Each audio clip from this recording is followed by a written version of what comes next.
Bon, ben, je vous propose qu'on démarre cette nouvelle formation express qui aujourd'hui va porter sur comment concevoir des dispositifs pédagogiques innovants. Donc, je suis Raphaël Berriot, directeur commercial de Proformation. Donc, avant de passer la parole à Pauline, j'aimerais vous rappeler le concept. Il s'agit donc d'une formation express, format court de 30 minutes pour vous faire découvrir une formation qui, bien sûr, nécessite une plus longue durée. Nous animons des formations depuis bientôt 1 an, des formations express sur différents sujets. Donc, vous aurez bientôt aussi Excel pour les RH, augmenter l'impact des présentations PowerPoint et bien d'autres sujets. Je vous rappelle que ce webinaire est enregistré. Vous pourrez accéder au replay à la suite du webinaire qu'on vous enverra par mail. Également, je vous rappelle que Proformation est positionné sur le 100% humain. Donc, nous, ce qu'on vous propose, c'est de vous accompagner dans des formations avec un animateur, à distance, certes, mais avec un formateur. Voilà, ben, je vous laisse la parole à Pauline et je vous dis à très bientôt. Merci beaucoup Raphaël. Bienvenue à tous. Je suis ravie de vous accueillir pour cette formation express. Je suis Pauline Mancina, formatrice en efficacité professionnelle et en ingénierie pédagogique. Je travaille avec Proformation, qui est un organisme féru d'innovation pédagogique. C'est pour cela qu'on vous propose aujourd'hui cette formation express, Oser concevoir des dispositifs pédagogiques innovants. Alors, avant de commencer la présentation du menu du jour, donc on aura 3 grands axes pour vous faire découvrir cette formation. Le premier axe, l'innovation pédagogique au service du développement des compétences. Le deuxième axe, qui va être le plus important, un panorama des innovations pédagogiques, donc un panorama non exhaustif, mais qui va mettre en lumière des innovations peut-être que vous connaissez et d'autres peut-être que vous ne connaissez pas. Et enfin, nous terminerons vers l'ouverture, les grandes étapes de conception d'un dispositif innovant pour que vous puissiez vous projeter. Et nous terminerons donc par une session de questions-réponses et j'espère que vous serez inspirés après avoir vu ce panorama. Alors, nous allons commencer avec les objectifs de cette formation. L'objectif ici, comme on l'a dit, hein, c'est un échantillon de formation. Donc, pour vous, ça va être de comprendre l'intérêt d'adopter une démarche d'innovation dans la formation d'adultes. Mon objectif personnel, c'est de vous donner envie, en fait, d'innover, d'aller un petit peu plus loin. Et pour ce faire, donc, on vous rappelle quelques bonnes pratiques pour que vous soyez concentrés pendant ces 30 minutes. Donc, n'hésitez pas à poser vos questions dans le chat, même au fur et à mesure, comme ça, vous ne les oubliez pas. Et puis, moi, je pourrai y répondre à la fin. Toutes les questions sont bienvenues et utiles. Il n'y a pas de questions bêtes. Justement, vous êtes là pour ça. Donc, surtout, profitez-en pour poser toutes vos questions. Pour être bien concentré, pensez à mettre votre téléphone sur mode silencieux. Et surtout, n'hésitez pas à prendre des notes manuscrites. Peut-être que je rajouterai 2-3 éléments qui ne se trouvent pas dans le support de formation. Donc, vous l'avez compris, on a 3 focus explicatifs et à chaque fois un peu d'interactivité. Donc, je vais vous solliciter dans le chat ou via un outil supplémentaire pendant cette formation. Et évidemment, aucun prérequis, vous êtes là pour découvrir. Première partie, donc pourquoi innover? Pourquoi adopter cette innovation pédagogique? Donc évidemment au service du développement des compétences et surtout on va se demander, qui touche l'innovation pédagogique aujourd'hui? Donc je vais arrêter mon partage d'écran un instant pour revenir vers vous puisque, votre métier nous intéresse. On a envie de savoir finalement quel est votre profil. Alors j'arrête un instant mon partage d'écran et je vais vous inviter à écrire dans le chat quel est votre métier. J'arrête le partage, je reviens vous voir et si le chat n'est pas activé, vous avez dans votre menu une petite bulle de conversation. Donc on a Jade qui nous répond, assistante RH, très bien, formation projet digital. Raphaël, directeur commercial. Alexandra, RRH, très bien. Alors, on a Annie, acheteuse multidomaine.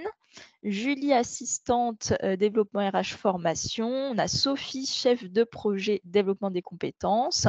Très bien, animatrice de formation pour Sandrine, chef de projet développement RH, coordinatrice de formation, responsable pédagogique, parfait. Donc, on a quand même des profils assez ciblés, et l'innovation pédagogique, hein, comme on va le voir, va toucher finalement, tous les collaborateurs. Mais c'est vrai qu'on voit ces dernières années un développement spécifique, un intérêt, dans le domaine des ressources humaines. Je vais retourner sur le partage d'écran pour que nous puissions continuer cette partie. Alors, je vous demande un petit instant, le temps que ça charge. Et merci pour vos témoignages. Donc, on est tous concernés par l'innovation pédagogique. C'est vrai qu'on pense surtout aux formateurs internes et externes, aux ingénieurs pédagogiques, aux responsables de formation. Et comme je vous l'ai dit, ces dernières années, on voit un réel intérêt, notamment de la part des responsables des ressources humaines, qui s'interrogent sur la manière d'attirer les talents ou d'éviter de perdre des savoir-faire lorsque des collaborateurs partent à la retraite ou lorsqu'ils changent d'entreprise. Donc, on a vraiment ici une question cruciale pour l'entreprise. Et ce qu'il faut savoir, hein, c'est que pour maintenir cette qualité au sein de l'entreprise, eh bien, ça commence par la formation. Je vous ai mis ici une citation d'Ishikawa, qui est le créateur du fameux diagramme en arête de poisson des causes à effet, qui s'interroge beaucoup, hein, justement sur la manière de maintenir la qualité. Et donc, cette citation, c'est: la maîtrise de la qualité commence par la formation et se termine par la formation. D'où notre formation express pour vous sensibiliser aux innovations pédagogiques. Donc, une fois qu'on a dit ça, on est tous concernés par ces innovations. Pourquoi innover? Quel va être l'intérêt pour l'entreprise, au-delà évidemment de garder les talents et les compétences? Donc, la première chose, ça va concerner l'efficience des formations. Puisque, si on ne fait pas attention à la manière dont on structure notre formation, aux supports, aux outils qu'on va utiliser, si on n'est pas attentif aux apprenants, eh bien, peut-être qu'on ne favorisera pas leur mémorisation. Et c'est ça le premier travail du formateur. Ça va être surtout, de faire en sorte que les informations soient acquises correctement pendant la formation, et c'est bien là la spécificité, de la formation, pour adultes. Ensuite, on va construire ces formations vers l'acquisition de savoir-faire opérationnels. Donc, on va éviter d'apporter des éléments qui ne vont pas servir évidemment à l'apprenant, et surtout, on vous fera bénéficier d'un échantillon de boîte à outils. Pour le formateur, ça va être très important d'enrichir sa boîte à outils, d'activités, de dispositifs pour choisir le meilleur outil, le meilleur dispositif, hein, par rapport au savoir-faire qu'il doit développer. Donc, c'est vraiment cette curiosité autour des nouveautés qui va servir l'efficience de ces formations. Donc, pas uniquement efficacité, mais efficience, hein, c'est-à-dire savoir utiliser correctement les moyens dont on a à disposition. Deuxième point, ces innovations pédagogiques vont servir à créer des dispositifs adaptés aux besoins. Donc, ne plus partir sur un programme, par exemple, ou un dispositif qu'on va répéter inlassablement sans tenir compte des besoins spécifiques. Ici, on tend vraiment aujourd'hui à faire du sur-mesure, et donc grâce à ces innovations pédagogiques, on va arriver à avoir quelque chose de très efficace. Donc, adapter les contenus, les modalités pédagogiques, hein, quelles techniques je vais adopter pour favoriser la mémorisation et l'acquisition du savoir-faire, créer soi-même des activités de mise en pratique qui sont originales et pertinentes, hein, là aussi, ne pas rester enfermé dans un petit panel qu'on va répéter inlassablement. Et enfin, intégrer du nouveau matériel, qu'il soit physique ou numérique. On reparlera des innovations technologiques, mais il y a aussi beaucoup de matériel physique qu'on peut utiliser, hein. Par exemple, les jeux de cartes, et cetera. Il y a beaucoup de choses qui se font maintenant dans ce qu'on appelle la gamification de la formation, c'est-à-dire des formations sous un angle ludique pour aider à apprendre. Et le troisième point qui va justement avec cette gamification, c'est retrouver le plaisir d'apprendre. Plus vous allez donner envie aux apprenants d'apprendre, moins ils sentiront cet effort d'acquisition des connaissances. Donc, surtout hein, dans ce plaisir d'apprendre, au-delà de la formation en elle-même, ça va permettre à l'entreprise de s'orienter vers ce qu'on appelle maintenant une entreprise apprenante, c'est-à-dire que le processus d'apprentissage est intégré dans chaque action hein, finalement des collaborateurs, c'est-à-dire donc maintenir la compétitivité en se tenant informé, en étant plus efficace au quotidien, capitaliser le savoir-faire pour réussir aussi à le transmettre et donc éviter lors d'un départ de collaborateur que le savoir-faire parte avec lui, et enfin stimuler l'innovation au sein de l'entreprise, hein, puisque pour innover dans n'importe quel domaine, dans le développement d'un produit ou d'un service, il faut continuer à apprendre et susciter la curiosité. Voici notre premier point donc sur pourquoi innover au service hein, du développement des compétences. Deuxième point qui est le plus conséquent, qu'est-ce que l'innovation pédagogique? Donc on va regarder ensemble un panorama d'innovation pédagogique, mais avant tout, comment définir cette innovation pédagogique et quel domaine va toucher cette innovation pédagogique? Là encore, je vais vous solliciter et avant de vous redonner le QR code, je vais partager mon écran vers un nuage de mots que vous allez remplir. Je vais vous expliquer tout ça. Donc j'arrête un instant mon partage d'écran. Je reviens vous voir et donc vous allez ici faire un petit brainstorming à l'aide d'un outil qui s'appelle Mentimeter que j'aime beaucoup utiliser pendant, les formations. Donc vous allez avoir 2 moyens de vous connecter à ce nuage de mots. Je vais repartager le QR code pour les personnes qui ont, sur, leur téléphone portable un lecteur de QR code et puis pour les autres, si vous êtes déjà connectés sur, votre ordinateur, je vous mets dans le chat le lien qui va vous connecter directement vers, ce petit outil Mentimeter qui sert à faire des sondages.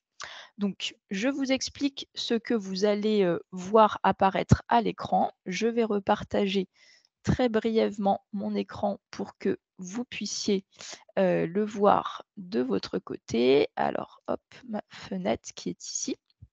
Voilà, donc vous allez tomber sur cette page, un Mentimeter, avec la question: «Si je vous dis innovation pédagogique, à quoi pensez-vous?» Est-ce que vous pensez à des outils, à des techniques, à des méthodes, à des concepts?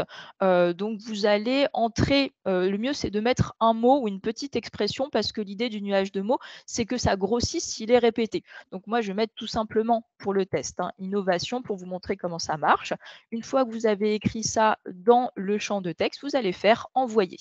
Et vous pouvez continuer si vous avez d'autres idées, vous pouvez remettre, alors moi je mets innovation pour pas vous biaiser, mais vous pouvez mettre plusieurs mots comme ça d'affilée et envoyer toutes vos idées pour savoir donc pour vous ce qu'est l'innovation.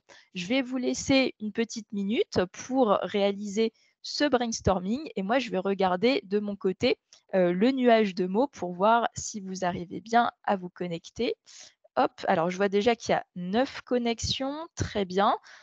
11, parfait. Et puis pour les personnes qui voudraient se connecter avec leur téléphone portable, je vais remettre le QR code pour que vous puissiez le scanner.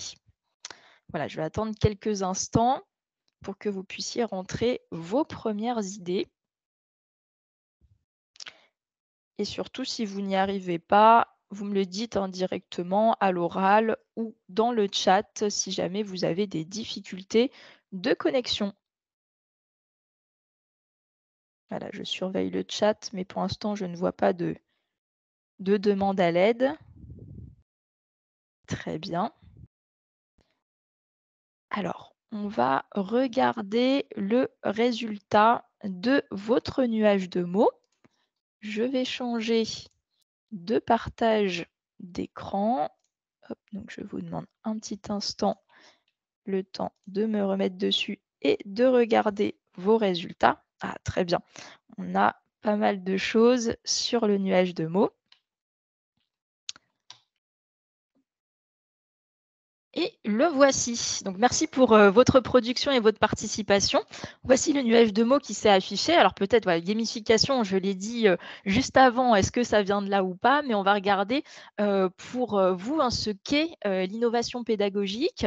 Donc des pratiques, des outils. Alors on voit, hein, par exemple, des outils précis qui, sont cités comme Kahoot. Effectivement, il fait partie de la boîte à outils qu'on vous conseille. Ah, ChatGPT, on fera un petit détour par cette innovation. La ludification, hein, qui va aller avec la gamification. On a ici apprendre en s'amusant, très bien le côté plaisir, qui va d'ailleurs avec un ludo-pédagogie. Ciblé, avenir, très bien. Le digital qui revient très souvent. On voit ici d'ailleurs avec les médias sociaux. Donc les serious games, qui sont ces fameux jeux sérieux qui vont avec, tout le processus, hein, de gamification. De nouveaux outils, effectivement, des supports de formation innovants. Vous avez peut-être vu ici que je n'ai pas utilisé PowerPoint, mais j'ai utilisé un autre outil qui s'appelle Genially, qui peut vous permettre de changer un peu de support et qui a pour fonctionnalité principale de réaliser des présentations interactives, hein. Nouveauté, méthode pédagogique, voilà, du changement. Ah, neuropédagogie. Très intéressant, effectivement. Maintenant, on utilise beaucoup les neurosciences pour améliorer les formations, avec pour objectif d'améliorer le processus de mémorisation. Donc ça, effectivement, ça fait partie des innovations pédagogiques qu'il faut surveiller. Et le blended learning ici, l'enseignement hybride avec une alternance, hein, de présentiel, de distanciel, voire de synchrone à synchrone. Super, alors merci beaucoup pour ce nuage de mots. Moi, ça me permet d'introduire, le panorama, non exhaustif, hein, encore une fois, qu'on va voir ensemble. Donc je vais me remettre sur la présentation Genially pour, vous faire, découvrir quelques innovations et surtout revenir sur, le concept, hein, d'innovation pédagogique qui ne concerne pas uniquement, comme vous l'avez, très bien, compris, que le numérique. Alors continuons ensemble. Innovation pédagogique, qu'est-ce que c'est? Et surtout, quel domaine ça concerne, hein? Vous l'avez bien dit, donc ça peut être conceptuel, c'est-à-dire, quelle est la manière de concevoir la pédagogie, quelle est la relation, par exemple, entre l'apprenant et le formateur. Elle peut être technologique, hein, vous avez cité, par exemple, ChatGPT. Organisationnelle, donc comment on organise les différents modules. On n'est plus enfermé dans sa salle de formation. Donc là, ici, on a le distanciel, par exemple, mais aussi tout ce qui va être travail, hein, directement sur le lieu de travail qui va devenir un lieu d'apprentissage. Et l'innovation peut être aussi sociale, c'est-à-dire comment la société s'approprie elle-même cette innovation pédagogique. Comment ça va se traduire? Donc par des méthodes différentes, des méthodes pédagogiques, hein. Vous avez cité, la ludopédagogie, par exemple, des dispositifs différents. On a le blended learning que vous avez cité, des techniques aussi pédagogiques. Est-ce qu'on va utiliser des brainstorming, des cas pratiques pour essayer de varier et de ne pas faire que du cours magistral qui est trop descendant, des outils, vous avez cité Kahoot par exemple, et enfin donc des supports, des images, du texte, des vidéos, hein, n'oublions pas tous les supports qui sont à notre disposition. Surtout, lorsqu'on pense à innovation, on pense à des innovations de rupture, donc des innovations très, très importantes. Sachez qu'on peut innover au quotidien et ce que je vous conseille, c'est de vous orienter vers ce qu'on appelle des innovations incrémentales. C'est tout simplement l'amélioration continue de vos formations. Donc déjà, si vous êtes dans ce processus d'amélioration continue des formations, c'est à votre portée et vous pouvez petit à petit justement adopter, hein, ces innovations. Alors regardons ensemble quelques exemples en reprenant les différents domaines, hein. Premier domaine, le domaine conceptuel, donc notre relation, on va dire, au formateur et à l'apprenant, qui est actif, qui est passif.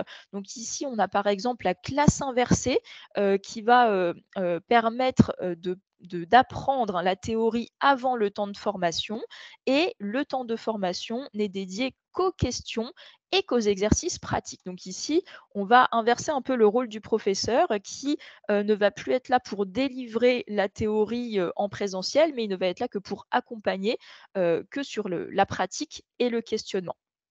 Ensuite, vous avez, tout ce qui est pédagogie active, qui a inspiré justement, cette classe inversée. Donc ce qu'il faut savoir, la pédagogie active, on en parle beaucoup actuellement, mais c'est une innovation déjà assez ancienne et vous connaissez sûrement la méthode, Montessori. Maria Montessori a développé cette pédagogie active au début du XXe siècle. Donc elle consiste à privilégier l'activité de l'apprenant et non pas celle de l'enseignant au cours, du processus d'apprentissage. Ça ne veut pas forcément dire mouvement, cette activité, mais c'est l'activité cognitive, c'est on veut susciter la curiosité.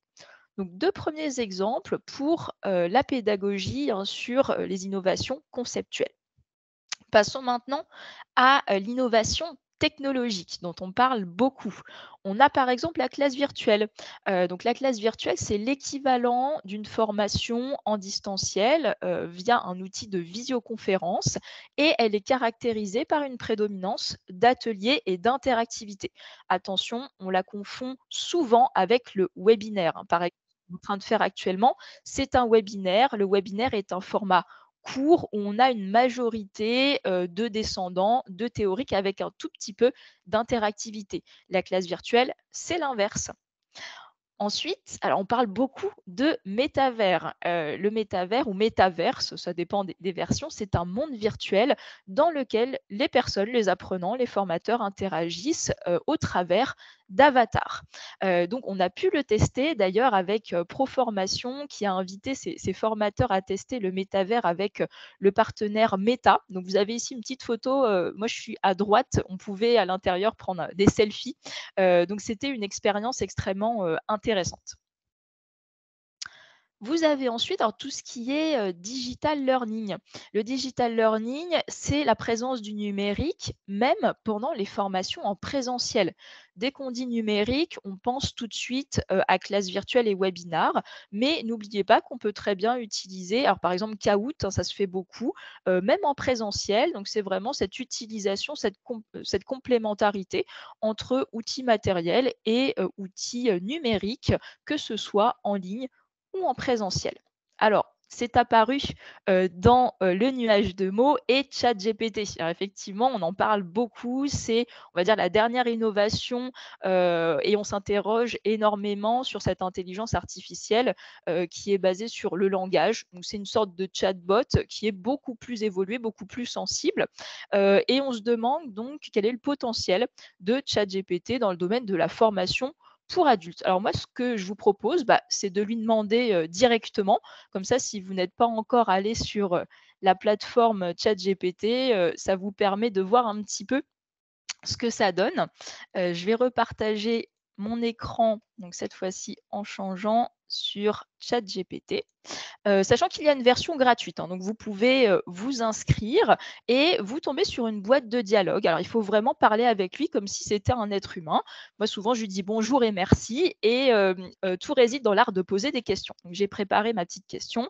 Quel serait votre potentiel d'application? Il comprend que c'est lui, votre potentiel d'application dans le cadre de la formation continue d'adultes. C'est parti, on lui demande. Alors, il me dit bonjour aussi, voilà, je suis ravie de discuter avec vous. Vous voyez, c'est vraiment comme si on discutait avec quelqu'un. En tant qu'intelligence artificielle linguistique, je peux être très utile dans le cadre de la formation pour adultes. Alors, qu'est-ce qu'il nous dit?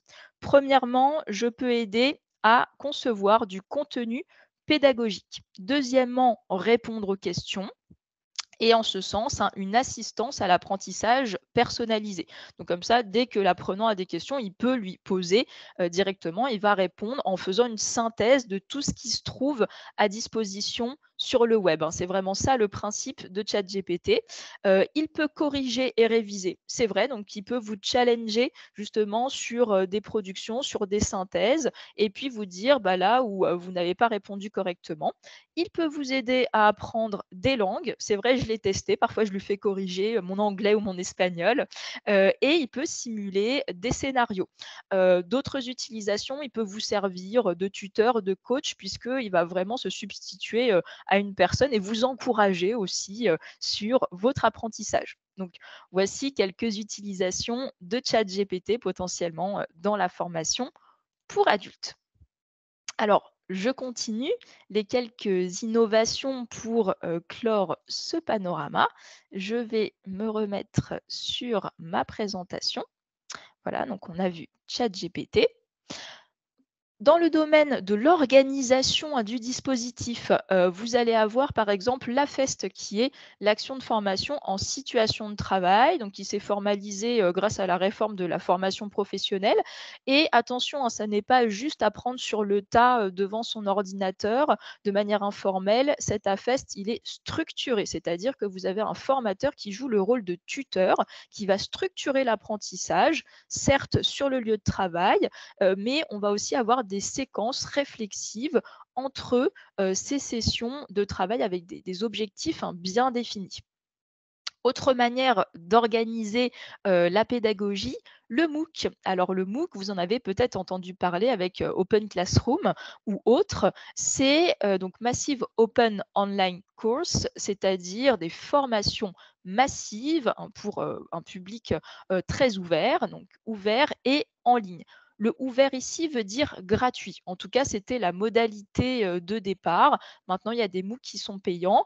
Et attention à ne pas confondre MOOC et e-learning. Au départ, hein, le MOOC va inclure de l'asynchrone, c'est-à-dire ce qu'on voit sur le e-learning, répondre à des questions, prendre connaissance de la théorie seule, mais aussi du synchrone. Hein. Dans le MOOC initial, il y a des classes virtuelles. Donc attention à ne pas confondre avec le e-learning où on est seul devant son écran.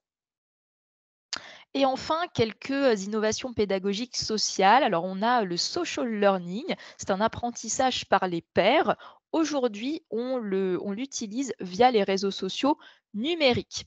Mais attention, ce social learning, il existe depuis très longtemps et bien avant le numérique, évidemment.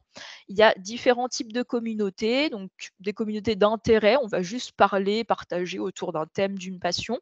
Les communautés d'apprentissage où là, on va vraiment avoir un objectif d'apprentissage et on va s'entraider.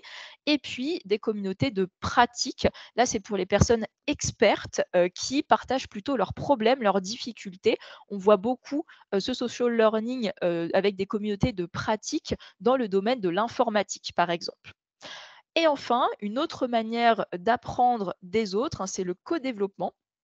Pareil, qui est une innovation assez, ancienne.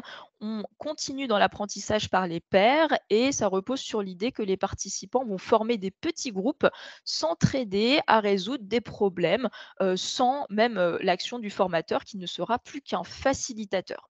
Donc voici quelques exemples, non exhaustifs, hein, d'innovation pédagogique dans ce petit panorama. Terminons cette formation express par la question donc comment innover? Quelles sont les grandes étapes de conception d'un dispositif innovant? Mais avant tout, je vais vous solliciter une dernière fois et je vais vous demander de répondre dans le chat.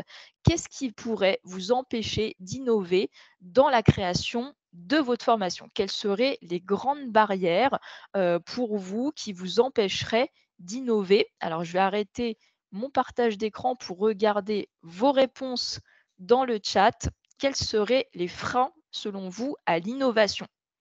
Si on se faisait l'avocat du diable. Le budget, nous dit Jade, le budget. Le matériel pour Raphaël. Alors, est-ce qu'il y a d'autres choses que le budget? Budget et compétences. Comment savoir faire? Être soi-même formé. Ah, on voit que le budget et les compétences, d'accord. Donc ces deux axes pour vous sont vos principales préoccupations. Donc je vais revenir sur alors, les freins à lever, connaissance des nouvelles technologies, les ressources informatiques. Hop, je repartage. Donc la première chose avant de voir les grandes étapes, c'est de lever quelques freins. Ce que je vois souvent dans les coachings que je fais avec les responsables des ressources humaines, c'est qu'ils partent avec une idée préconçue. Donc surtout, essayez de faire table rase. Voilà, si, vous avez déjà en tête un outil ou un format qui vous semble attractif, ne vous enfermez pas dedans. Souvent, c'est ça qui vous empêche d'innover, parce que vous avez envie d'utiliser Klaxoon, par exemple, ou Kahoot et donc, vous fermez votre esprit. Ça, c'est la première chose, démarrer d'une page blanche. Deuxième chose, dégager du temps. Alors le temps n'a pas été évoqué. Moi, je pense que c'est peut-être le vrai frein, hein. C'est que c'est un processus créatif et ça demande un petit peu de temps. Donc c'est peut-être le seul inconvénient, de cette innovation pédagogique, c'est qu'il faut tester aussi, vos créations et ça, c'est la troisième partie, hein, admettre qu'innover, c'est prendre des risques. Donc comme vous faites quelque chose de nouveau, c'est normal que ça ne soit pas parfait dès le départ, mais dites-vous que vous allez l'améliorer, hein. Et à titre d'exemple, vous connaissez les aspirateurs, Dyson, eh bien James Dyson a réalisé plus de 5 000 prototypes avant de sortir son aspirateur au bout de 5 ans. Il y avait une question de budget derrière aussi, mais c'est surtout le temps. Donc surtout, donnez-vous le temps d'innover et ne vous découragez pas. C'est le processus d'amélioration continue qui va vous permettre de bien innover. Quelques étapes incontournables de l'innovation, bien définir ses objectifs pédagogiques, opérationnels, stratégiques. Donc là, on revient sur des bases de l'ingénierie pédagogique qu'on a peut-être oubliées et ça, c'est ce qu'on voit pendant les formations. Ensuite, on passe, hein, du temps sur la construction du dispositif pédagogique. Est-ce que ça va être en présentiel, en distanciel, en hybride, synchrone, asynchrone? Ça va dépendre du savoir-faire que vous voulez développer. Donc par exemple, hein, le e-learning n'est pas, adapté à tout type de savoir-faire. Si je veux apprendre un geste, bah forcément le e-learning ne va pas me permettre d'atteindre cet objectif. La partie la plus sympa, c'est créer des activités pédagogiques. Là, vraiment, on s'amuse beaucoup en tant que créateur, hein, pas que formateur, mais aussi responsable des ressources humaines, où vous créez vos propres outils, votre propre matériel. Donc, ça nécessite de connaître un petit peu le panel, mais c'est pas forcément cher, encore une fois. Ça, c'est une idée préconçue. Et enfin, tester et améliorer. Donc le but, c'est, de noter des trucs et astuces pour tester seul ces activités avant de les présenter à vos apprenants et il y aura toujours, des, petits ajustements, c'est normal, mais pensez-le comme un pilote avant vraiment de pouvoir améliorer intégralement votre formation. On termine par quelques pistes avec une boîte à outils numérique pour bien démarrer avec le digital learning. Donc, quand je vous dis que le budget n'est pas forcément un frein, vous pouvez commencer à innover avec des versions gratuites. Vous avez par exemple Canva, hein, qui m'a permis de faire cette présentation, pardon, Geniali pour cette présentation, mais vous avez également Canva qui vous permet d'en réaliser. Pour les outils de visio, vous avez des versions gratuites sur Zoom comme sur Teams. Pour faire des questionnaires, sondages et quiz, vous avez également des versions gratuites sur Klaxoon, WooClap ou Kahoot. Des tableaux blancs qu'on va retrouver sur Klaxoon et vous avez Excalidro qui est totalement gratuit pour dessiner en direct. Vous avez également des murs à post-it avec des versions gratuites sur Klaxoon et Padlet et enfin des cartes mentales collaboratives très pratiques pour faire des brainstorming en ligne en connectant plusieurs apprenants. Donc, je vous ai mis ici un petit panel déjà pour bien commencer à innover sans que ça coûte cher, hein. C'est le plus important. Et n'ayez pas peur des outils, il y en a beaucoup, mais à chaque fois, ils ont les mêmes fonctionnalités. Donc avec ces 6 grandes catégories, vous pouvez déjà vous retrouver, dans, tous ces outils-là. Et enfin, une chose très importante, l'outil n'est qu'un moyen. Surtout, privilégiez toujours l'intérêt pédagogique et la relation humaine avant de choisir votre outil, hein, c'est le plus important. Pour terminer, donc là, on était plutôt sur les outils. Il y a la question aussi de l'organisation, de, notre dispositif. Peut-être que vous avez entendu parler du 60-20-10. Qu'est-ce que c'est et à quoi correspondent ces proportions? Donc on dit généralement hein, que dans la formation, dans l'apprentissage, il y a une partie qui est, liée à l'expérience professionnelle, donc apprendre sur le tas. Une autre partie qui est liée aux échanges avec les collègues, donc plutôt la partie sociale et une dernière partie qui est la formation formelle. Vous voyez ici effectivement qu'on peut apprendre dans n'importe quel contexte et attention à ce modèle qui est parfois, prôné vraiment en règle d'or. Ce modèle, en réalité, provient d'une enquête qui a été réalisée sur des cadres de direction et ils ont répondu à la question: «Comment avez-vous acquis des compétences, les compétences nécessaires à votre réussite professionnelle?» Et ce sont les proportions à qui ils ont répondu avec une majorité des compétences qui sont acquises, dans le cadre donc de l'expérience professionnelle, apprendre sur le lieu de travail. Tout ça pour vous dire que vous voyez qu'il y a plusieurs espaces pour apprendre, pas uniquement la formation formelle, mais vous voyez dans ces différents espaces, ce qui est important, c'est le côté humain. Vous n'avez pas une partie, qui va être uniquement dédiée au e-learning, par exemple. Et nous allons pouvoir conclure cette formation express. Donc, 3 éléments à retenir qui correspondent aux 3 axes que j'ai développés. Premier axe, le plus important, donc c'est que l'innovation pédagogique, c'est une des clés de maturité et de performance de l'entreprise. Deuxième axe, avec les grands panoramas des innovations pédagogiques, vous voyez que ça touche différents domaines et ça n'est pas forcément que de la technologie. Vous pouvez innover autrement. Et enfin, l'innovation pédagogique est à la portée de tous les budgets. Vous pouvez très bien innover avec des outils gratuits. Pas besoin de payer une fortune, hein. Ce qui compte, c'est le temps que vous allez consacrer à la créativité. Voilà ce qu'il y a à retenir de cette formation express. Donc ça correspond à une formation, plus longue de 14 heures, qui peut être découpée sur plusieurs jours puisque le découpage et les intercessions vont être intéressantes pour la meilleure mémorisation et surtout, donc Proformation vous accompagne dans cette démarche pédagogique. Encore une fois, un organisme de formation très attentif aux innovations pédagogiques. Et même si on part sur des formations numériques, ce qui est important, c'est le 100% humain.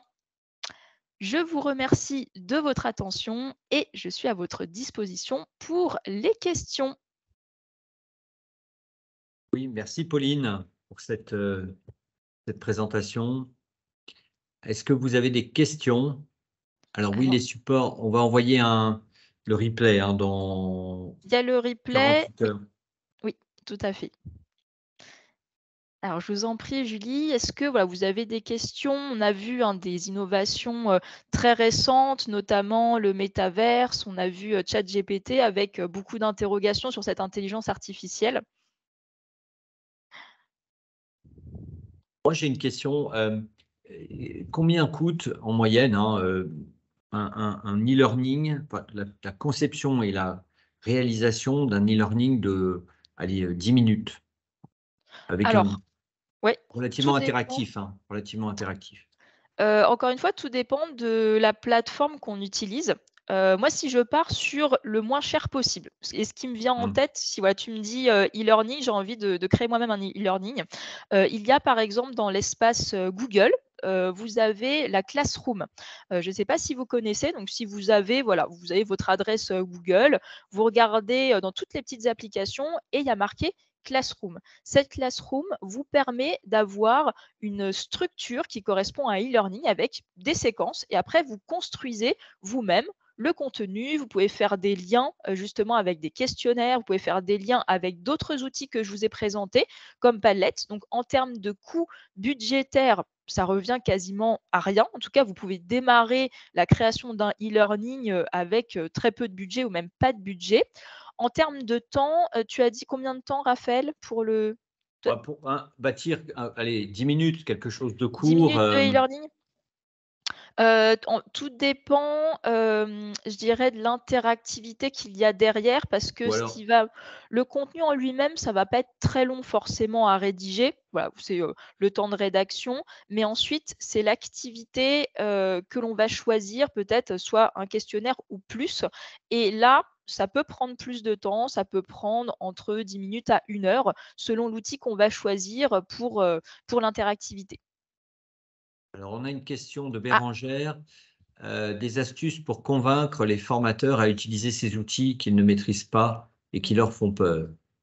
Alors, ce qui marche bien, c'est de montrer déjà quelques exemples. Là, dans cette formation express, j'ai pas le temps de vous montrer mes productions, mais la première chose, c'est de donner envie. c'est de montrer, voilà, comment, par exemple, on peut retranscrire des formations, des animations présentielles en distanciel. Moi, c'est vraiment comme ça que j'ai commencé à donner envie aux formateurs. On avait 7 contraintes et je leur montre, par exemple, un exercice de photolangage, c'est-à-dire on met des petites cartes et puis à partir des cartes, les personnes doivent nous dire comment elles se sentent. Bah, je l'ai transposé sur Padlet. Donc ça donne quelque chose de très joli, très esthétique. C'est comme ça qu'on commence à donner envie et surtout, il faut y aller pas à pas. Donc ne pas vouloir, construire quelque chose de trop difficile, dès le départ, mais essayer, de commencer par les questionnaires, hein. Je pense que le plus simple, par exemple, c'est de tester des questionnaires comme Kahoot ou WooClap, qui sont des outils où on ne peut pas se perdre. Il y a moins de fonctionnalités, donc c'est relativement facile. Bien commencer justement par ces petits outils simples d'utilisation, Mentimeter également que j'ai utilisé aujourd'hui, et laisser les outils plus conséquents comme, Klaxoon qui a beaucoup de fonctionnalités, mais qui est très dur à prendre en main, pour la fin, hein. Donc vraiment, bah, c'est un processus d'apprentissage, même pour le formateur en réalité. On continue nous-mêmes à nous former et donc comme pour tout processus d'apprentissage, eh bien, je vais y aller petit à petit, y compris avec moi-même. Donc c'est comme ça qu'on peut leur donner envie, voilà, d'abord en leur montrant des exemples, pour qu'ils se projettent finalement sur ce que ça peut donner. Et en général, si on est suffisamment bienveillant, et qu'on les accompagne bien, ils ont pas peur. Alors une Et autre question pour la classe virtuelle, Teams vous paraît-il approprié ou l'outil Adobe est meilleur? alors Adobe, il va être assez, complexe. Moi, mon préféré, ça n'engage que moi, c'est Zoom, pour la classe virtuelle. Pour le webinar, c'est un petit peu différent. Le webinar, Teams est assez adapté. Il y a une version aussi sur Zoom pour le webinar, mais bon, qui est moins intéressante. Mais c'est vrai que pour l'interactivité, en tant qu'animateur en tout cas, Zoom est vraiment très bien pour la classe virtuelle et il n'est pas trop complexe non plus parce que Adobe, en plus d'être plus cher, il va être aussi plus complexe, à prendre en main. Donc je dirais que Zoom est le bon intermédiaire pour la classe virtuelle. Parfait, merci. Bah, très bien. Écoutez, bah, merci encore à tous. Est-ce qu'il y a une dernière question? Zoom est-il gratuit? Alors, il y a une version gratuite de 30 ou 40 minutes que vous pouvez tester. Sinon, c'est pas très cher. Moi, j'avoue, j'ai pris la licence, je crois que c'est une quinzaine d'euros par mois. Ça dépend après si vous le prenez à l'année. Et c'est le seul outil payant que j'ai pris en licence, pour vous dire, hein. Donc, sinon, je fonctionne qu'avec, des versions gratuites parce que ça me permet d'avoir un panel justement, voilà, avec lequel je vais jongler et pas m'enfermer dans un outil. Mais vous pouvez tester Zoom et ses fonctionnalités avec la version gratuite déjà de 30 minutes. Très bien. Bah, merci encore, Pauline. Et puis, bah, je viens de vous mettre dans le chat un petit questionnaire, un sondage pour une Voilà. enquête de satisfaction. Si vous voulez bien y répondre, on sera ravis de pouvoir avoir votre retour. C'est important pour nous. Je vous dis au rendez-vous à la prochaine formation express. Prochaine, c'est Excel pour les RH. C'est super aussi. C'est très intéressant. C'est vraiment dédié pour vous. Responsable formation, RH, gestionnaire formation. Vous verrez, vous apprendrez des tas de choses. Format très court, 30 minutes, gratuit. N'hésitez pas à en parler autour de vous. Et quand on vous envoie le replay également, si vous pouviez bah, le liker sur YouTube pour que bah, on puisse nous faire connaître. Et encore une fois, merci pour votre interactivité. Les échanges étaient nombreux. Je trouvais ça très intéressant. Merci Pauline.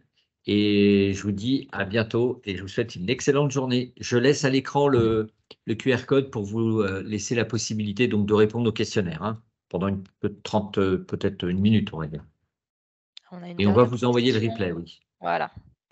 Merci à tous, hein, pour, votre interactivité. Rachida adore ce format. Bah, écoutez, en tout cas, vous avez bien participé. Bravo.